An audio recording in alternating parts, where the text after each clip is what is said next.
Have you ever wondered about Scar's mother? The Lion King gives us Mufasa and Scar, two brothers locked in a legendary rivalry.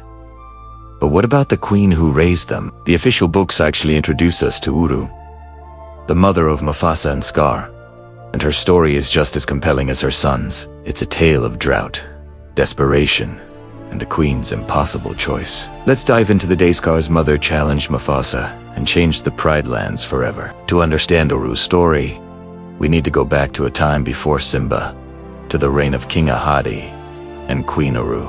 They had two sons, the strong, golden-maned Mufasa, and the clever, but often overlooked Taka. Yes, you heard that right. Scar was originally named Taka. Life in the Pride Lands was good, but a shadow was looming on the horizon. A devastating drought began to grip the land. The sun beat down relentlessly.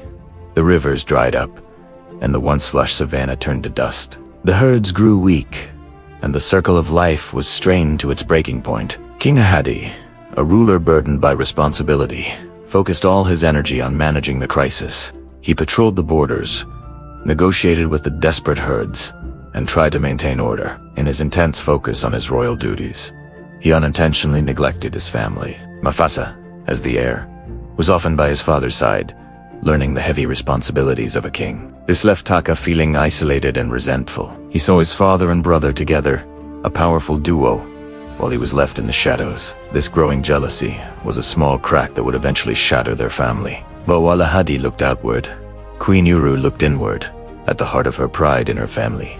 She saw the suffering of the lionesses and the growing tension between her sons. Uru was known for her wisdom and her deep connection to the land. She believed that the solution to the drought might not lie within their borders, but beyond. She had heard whispers, ancient stories of a hidden oasis, a secret water source far from the Pride Lands. It was a dangerous idea, a quest into the unknown. But as the drought worsened, it seemed like their only hope. Uru decided to lead a search party herself. She was a queen, yes, but she was also a leader who would not ask her pride to face a danger she would unface herself. This decision was met with resistance. She gathered a small group of the strongest, most loyal lionesses and prepared for the journey. Before she left, Uru had a heartfelt conversation with her sons. She pulled Mufasa aside, reminding him that while their father was king of the Pride Lands, he, Mufasa, needed to be the king of their family in her absence. She tasked him with keeping the peace, especially with his brother. Then, she spoke to Taka. She acknowledged his intelligence and resourcefulness, to put aside their rivalry for the good of everyone. For a moment, it seemed her words reached them. They promised to try. With those promises made, Uru and her party set off into the barren wasteland. The journey was grueling. Days turned into weeks, and hope began to dwindle. Back in the Pride Lands, things were falling apart. The drought was at its peak. The animals were on the verge of collapse, and tempers were flaring. Without Uru's calming presence, the tension between Mufasa and Taka exploded. Mufasa, trying to follow his father's example, took his responsibilities very seriously. He was firm, sometimes even harsh, as he tried to enforce the king's laws and ration the remaining water. Taka saw this not as leadership, but as arrogance. He felt Mufasa was enjoying his newfound power, lording it over him and the rest of the pride. Taka began to challenge Mufasa's authority openly. He'd mock his decisions, sow dissent among the lionesses, and propose his own reckless plans, like raiding the water sources of neighboring territories. One day, the conflict reached its boiling point. Taka, fueled by jealousy and a desire to prove himself, gathered a few younger lions and proposed a reckless hunt, ignoring Mufasa's orders to conserve energy. Mufasa confronted him, and the argument they were always meant to have finally happened.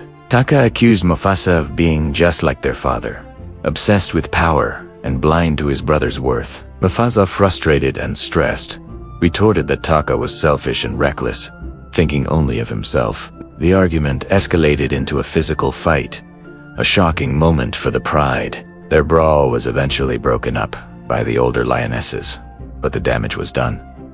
The bond between them was broken. It was into this fractured kingdom that Queen Uru returned. Her journey had been a failure. They found no oasis, no miracle spring. They returned, weary, defeated, and with even fewer numbers than when they left. But the sight that greeted her was worse than any failure. She saw pride divided, her sons at war with each other, and the spirit of her family completely shattered. She learned of the fight, of the bitter words exchanged. Her heart broke. She had left to save her people, only to return to a broken home.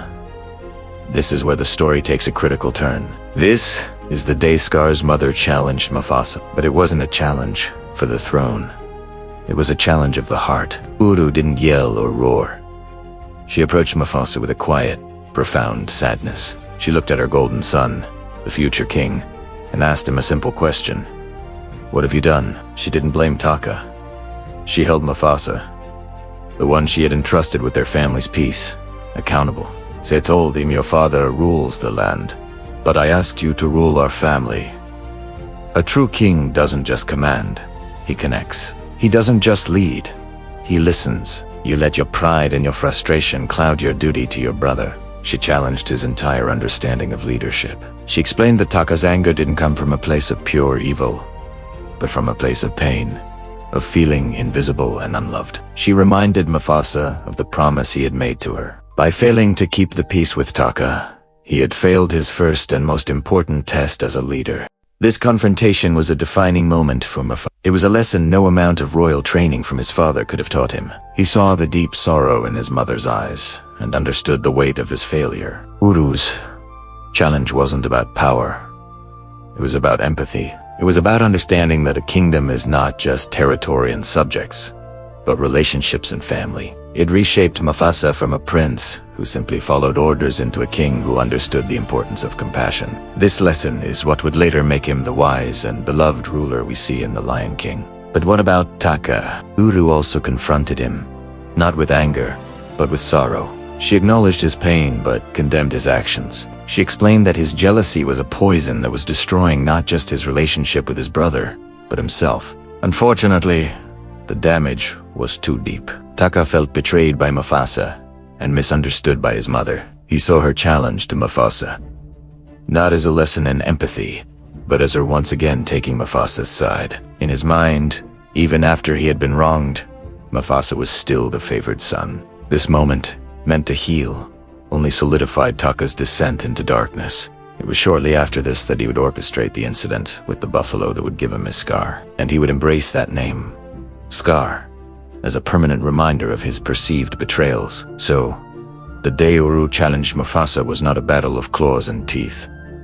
It was a battle of ideals. It was a mother's desperate attempt to save her sons from each other. While she succeeded in shaping Mufasa into a great king, she tragically failed to pull Taka back from the brink. This forgotten chapter adds so much depth to the story. It shows us that Mufasa's wisdom was earned through failure and a mother's powerful lesson, and it paints Scar's villainy not as a simple lust for power, but as a long, tragic story of pain, jealousy, and missed connections. The story of The Lion King isn't just about one generation, it's an echo of the generation that came before.